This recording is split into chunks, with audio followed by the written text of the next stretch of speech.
السلام علیکم، تو کیسے ہیں آپ؟ ایک بھائی کا انتقال ہو گیا تو اس کی بہن نے کہا کہ میں بھی قبرستان جاؤں گی جنازے کے ساتھ۔ انہوں نے کہا دیکھو بی بی، یہاں پہ قبرستان میں جانا منع ہوتا ہے تو آپ نہیں جا سکتے۔ سب لوگوں نے سمجھایا، انہوں نے کہا نہیں نہیں، بہت سار کیا، میں دیوار کے پاس کھڑی ہو جاؤں گی۔ آخر وہ چلی گئی۔ جب بھائی کو قبر میں اتار دیا، قبر میں اتارنے میں مٹی ڈال دی، سارے کام ہو گئے، تو اس کے بعد جب دعا کرنے لگے تو عورت نے باواضح بلند ہاتھ اٹھائے اور کہا یا اللہ تو غفار ہے، یا اللہ تو عادل ہے، یا اللہ تو حاکم ہے، یا اللہ میں کمزور ہوں، یا اللہ میرے بھائی کو اپنی رحمت سے محروم رکھنا۔ سب لوگوں نے گردن گھما کے دیکھا اس کی طرف، کیا کہہ رہی ہے؟ اس نے اپنی دعا جاری رکھی، کہتی یا اللہ میرے بھائی کو اپنی رحمت سے محروم رکھنا، جس طرح اس نے مجھے میرے باپ کی وراثت سے محروم رکھا۔ اف، کتنی بڑی بد دعا ہے وہ اس بھائی کے لیے، اور اس بھائی کی اولاد کے لیے کتنی بڑی اذیت ہے وہ۔ ان کو چاہیے، جن کے ابھی ماں باپ زندہ ہیں، کہ اپنے ماں باپ کو سمجھائیں۔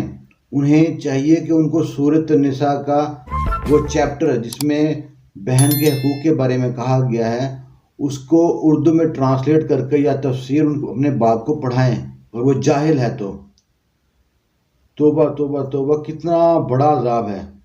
اور یہ تحریر ایک جگہ سینڈ کی کسی نے، تو اس سے میں نے آپ سے شیئر کر دی۔ آپ سوچیں وہ قبر میں کیا ساتھ لے کے گیا ہوگا؟ 1 مربع، 2 مربع، 1 ایکڑ، 10 ایکڑ، کتنی زمین ساتھ لے کے گیا ہوگا؟ وہی 2.5-3 گز کی جگہ قبر کی ہے، وہ ساتھ لے کے گیا۔ باقی پورا دوزخ جو کہ نے کمایا، کس کے لیے کمایا؟ اولاد کے لیے۔ اولاد اس کے لیے شاید فاتحہ پڑھنے بھی شاید نہ آئے، ہو سکتا ہے، اللہ کرے آ جائے، لیکن ہو سکتا ہے فاتحہ پڑھنے بھی نہ آئے۔ جو اس اولاد اس کے کہنے میں مسجد نہیں جاتی، وہ اس کی قبر میں فاتحہ پڑھنے آئے گی؟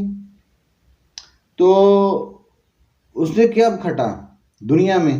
ضلالت۔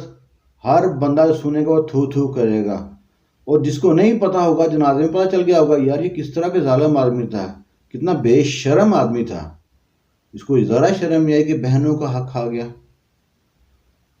میں وہ دعا سن کے میں حیران رہ گیا کہ بہن نے کہا یا اللہ میرے بھائی کو اپنی رحمت سے محروم رکھنا، توبہ توبہ توبہ توبہ، اور اس طرح محروم رکھنا جس طرح اس نے مجھے میرے باپ کی وراثت سے محروم رکھا۔ اللہ اکبر، اللہ اکبر۔ سوچنے کا وقت ہے بھائی صاحب، بندے کے پتر بن جاؤ۔ دعاؤں میں یاد رکھنا۔ اللہ حافظ۔